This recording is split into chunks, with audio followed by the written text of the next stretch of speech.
Right, I'm just in here in traffic on the way to work, and I just want to do some stories here. I'm probably going to call this COVID Chronicles.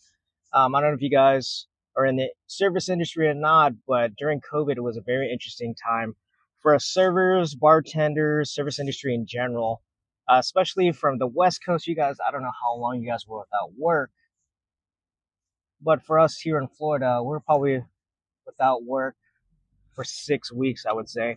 6 weeks, and we went back to work at an open. It was a little bit weird. We had to like space some tables out. I forget what the rule was, 10 feet rule. We wore masks and everything. But there's so many stories that I could tell you about during the COVID times and post COVID times, and up to a year later. Yeah, definitely seen some crazy people come through our restaurant, which I work in a fine dining restaurant. So for this, I'm gonna say this short story here, where I'm gonna probably COVID Chronicles number 1, how we brought back gratuity to our restaurant.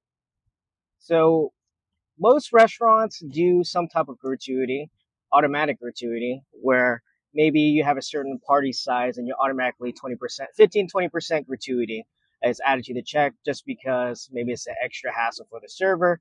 Typically, it's around 5 to 6 per party, then you can automatically add 20% gratuity on it on most restaurants.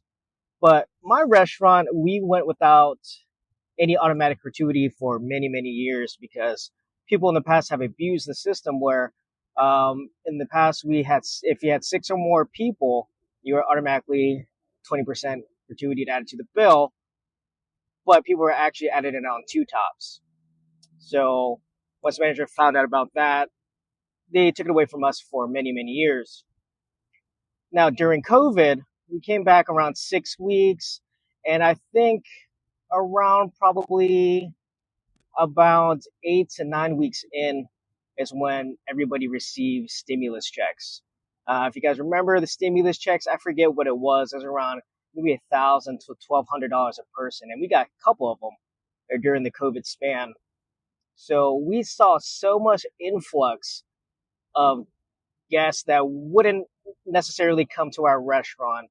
My restaurant is pretty expensive. It's definitely the most expensive restaurant in our area, and it's a fine dining establishment.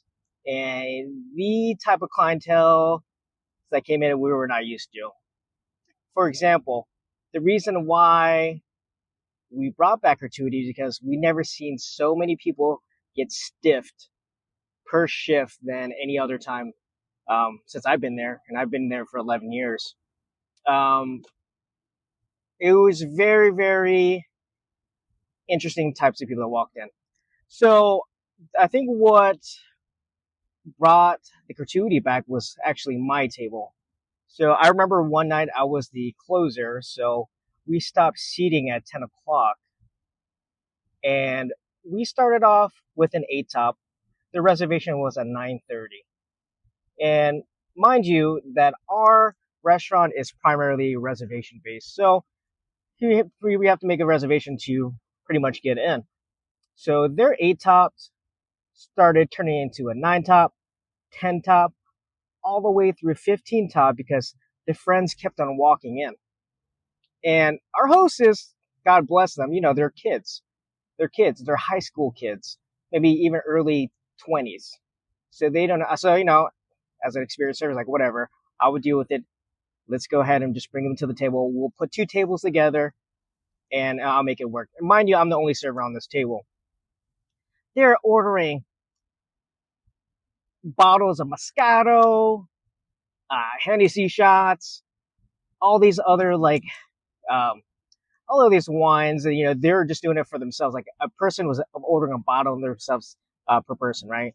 And, they didn't want any glasses. They wanted to drink straight out the bottle. Whatever, dude. I don't care. It's whatever you want to do. What broke the camel's back here, the straw that broke the camel's back is, at one point, this table got so rowdy that literally a few of them got up on the tables and started dancing. This is a fine dining restaurant, and their table is right out front. And this is around, I would say, 10:30 at night. And I was like, where are the managers? I was like, I'm not going to tell these dudes, hey, can you get off these tables? I don't get paid enough to do that. And of course, at the end, when everything was served, so many complaints about our food, right? Is either, they ordered well done steaks. Oh, it's burnt. Well, you ordered well done. Oh, this will taste nasty. This is cold. I feel like none of it was true. Whatever. We comped a lot of things. And for a 15 top, I shit you not, I made only $20 because everybody pretty much stiffed me or left me only $5. And after that, management felt so bad that we decided to bring back automatic gratuities for 6 or more guests. Now, I don't know if you guys experienced that during COVID times, especially when the stimulus checks came in, but man, it was super, super rough. And I'm glad we had the experience to actually bring back 20% gratuity.